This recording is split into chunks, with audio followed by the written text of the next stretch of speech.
प्रभु यीशु मसीह के मधुर और मीठे नाम में आज दिनांक 26 फरवरी दिन सोमवार को आप सब श्रोताओं का हम स्वागत करते हैं। आज के दिन के लिए जो वचन है लिया गया है पहला कुरिन्थियों की पत्री उसका 13 अध्याय 13 पद। वचन कहता है, पर अब विश्वास, आशा, प्रेम ये तीनों स्थायी हैं, पर इनमें सबसे बड़ा प्रेम है।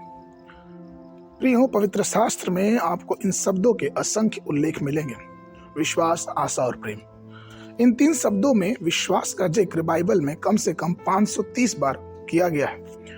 आशा शब्द का उल्लेख 144 बार और प्रेम का शब्द लगभग इन दोनों के तुलना में बराबर है। ईश्वर मनुष्य को जो कुछ भी देता है वो केवल विश्वास के माध्यम से ही मनुष्य अपने जीवन में पा सकता है। जब हम विश्वास करते हैं तो हम परमेश्वर की आशीषों को अपने जीवन में पा सकते हैं। हम विश्वास करते हैं और विश्वास से प्रभु की ओर अपना हाथ बढ़ाते हैं तो परमेश्वर अपनी कृपा से हमको अनुग्रहित करता है।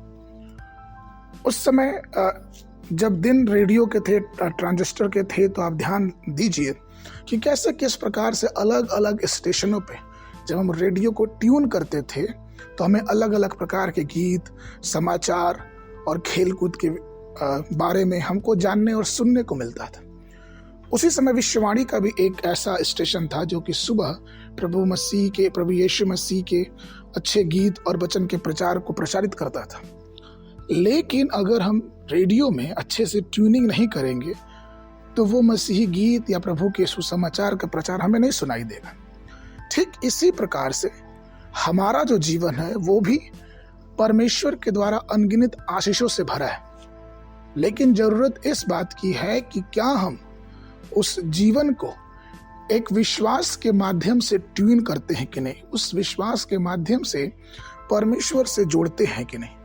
क्योंकि यदि हम विश्वास के माध्यम से परमेश्वर से अपने जीवन को नहीं जोड़ेंगे तो हम देखने पाएंगे कि हमारे जीवन में अंधकार और परेशानियां और दुख और तकलीफ, अनेक प्रकार की मुसीबतें भरी पड़ी हैं। इसीलिए प्रियो, हमें चाहिए कि हम अपने जीवन में प्रभु की आशीषों को जोड़ें, प्रभु की भलाई को विश्वास के द्वारा अपने जीवन में देखें। और जब हम पूर्णतः प्रभु विश्वास करते हैं और मजबूत होते हैं तो परमेश्वर के वचन को अपने जीवन में हम होता देखते हैं। इसलिए चाहिए कि परमेश्वर के एक एक कलाम पे, एक एक वचन पे पूर्ण विश्वास करें और प्रभु की आशीष के जीवन में भागीदार हैं, और प्रभु आप सबको और भी आशीषित करेगा। आज के मनन के लिए यूहन्ना की पुस्तक उसका 20 अध्याय 29 पद।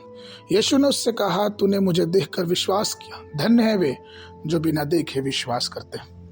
बाइबल अध्ययन के लिए सुबह के समय गिनती की पुस्तक 12, 13, 14 अध्याय, शाम के समय मरकुस उसका 5 अध्याय 21 पद से लेकर 43 पद तक।